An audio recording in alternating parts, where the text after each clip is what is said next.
Vilões são a salvação dos desenhos. E eu vou te provar isso nesse vídeo. Se você cresceu assistindo desenhos na sua infância, com certeza você só se importava com o protagonista. E isso não é culpa sua. As histórias costumam mostrar só o lado do herói, que apresenta um bom moço, engraçado, gentil, às vezes fofo, que sempre tinha que enfrentar o cara mal, que estava sempre atrapalhando ele de cumprir seu objetivo. E claro que ver os heróis superando tudo e vencendo os vilões deixava a gente feliz. Mas e se eu te dissesse que você nunca escutou de verdade o outro lado? Que o protagonismo do herói sempre ofuscou a história do vilão. Porque o herói precisa agradar todo mundo, precisa ser fofo, seguro e, claro, vendível. Já o vilão não precisa de nada disso. É exatamente por isso que é neles que os roteiristas se permitem fazer alguma coisa profunda. São nos vilões que existe a salvação.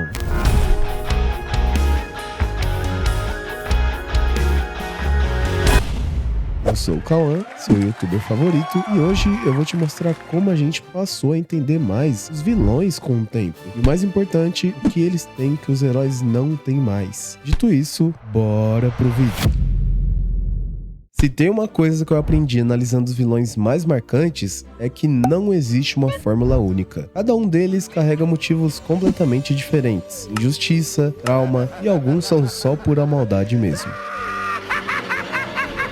Cada um desses estilos podem acabar salvando uma animação. Isso porque eles trazem o conflito e muitas das vezes a dúvida. Se você assistiu Kung Fu Panda, com certeza sabe da história do Tai Lung, né? Porque é um dos maiores marcos do desenho. O aprendiz que treinou a vida inteira com a promessa de algo grandioso e no final teve seu destino negado. Quando a gente era criança, nem ligava pra isso, só queria ver o Po descendo o sarrafo nele. Mas hoje, entra em qualquer fórum, qualquer comunidade sobre desenhos. Cedo ou tarde, você vai acabar esbarrando numa thread, começando com Tai Lung e terminando numa lista enorme de outros vilões que, no fundo, ninguém tem coragem de dizer que estavam certos. E se um personagem para ser o errado consegue gerar esse tipo de debate, quer dizer que conseguiram criar um personagem interessante. E é aqui que entra uma das partes mais importantes desse vídeo, a profundidade. Um dia eu tava na internet e li algo que faz muito sentido. Você precisa ter um vilão bom para tornar o filme ou desenho ótimo, mas muitos poucos realmente conseguem fazer isso. Pega de exemplo o último filme do Kung Fu Panda. Todo mundo quer esquecer a resistência dele, e grande parte da culpa é da vilã, pois ela não tem profundidade nenhuma. É uma personagem rasa, sem desenvolvimento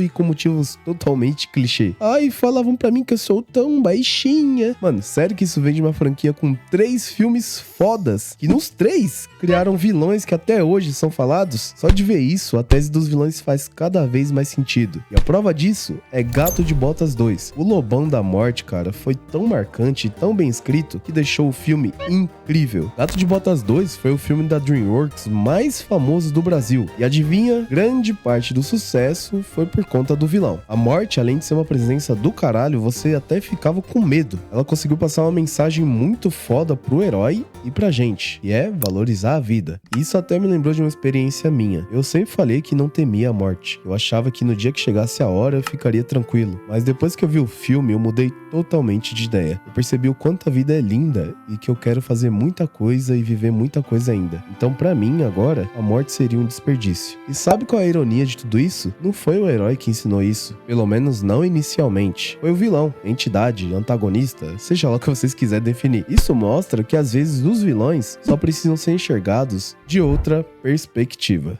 Mas aí você pode estar pensando, pô, Cauã, mas se todo vilão tem que ter história pra ser bom, fodeu, né? E eu concordo com você. Poderia até ficar genérico com o tempo, né? Mas é aí que entram os vilões que são só pura maldade. Sabe aqueles personagens que quando aparece você já pensa, eita pega, lascou. Ou que você só odeia ele mesmo de tão filha da mãe que ele é. Pois então, esse tipo de vilão também pode salvar uma animação, mesmo sem toda uma história por trás. Ah, eu sofri bullying minha vida inteira. Eles não precisam disso, eles só são mal por natureza. E se ele for bem feito, automaticamente ele acaba ajudando o herói a ser foda, porque ele vai estar lá, em conflito com o protagonista o tempo todo, fazendo várias coisas que vão ajudar no desenvolvimento do herói principal. Quer alguns exemplos? Vilgax, que só de olhar já tem aquela aura de vilão foda. Eu particularmente amo o design dele, acho muito louco. maluco. O Coringa, que é um filho da Jason Todd, que o diga, né? O João Trombeta, que nem precisou de uma explicação, ele simplesmente decidiu ser babaca e olha, funcionou.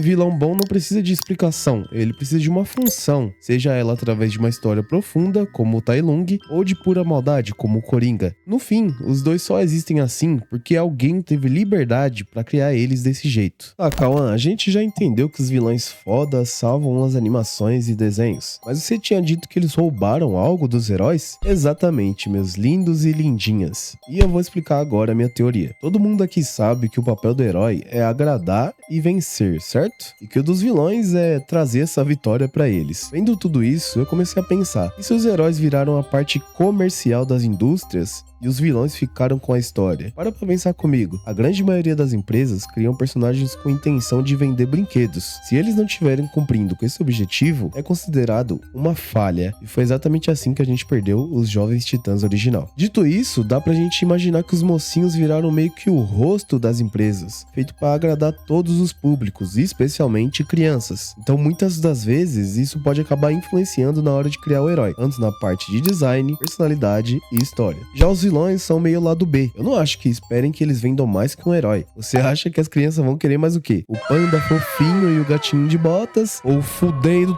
touro e um lobo sinistro?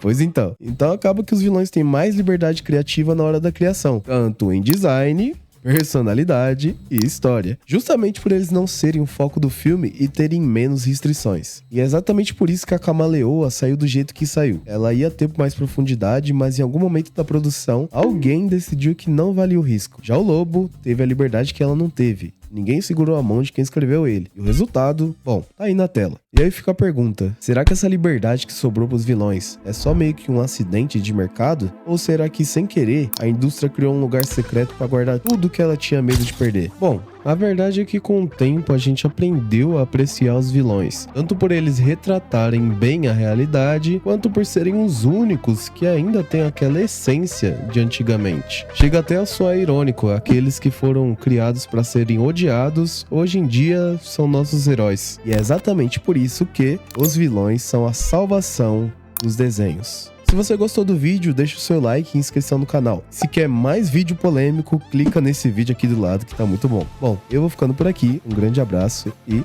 valeu!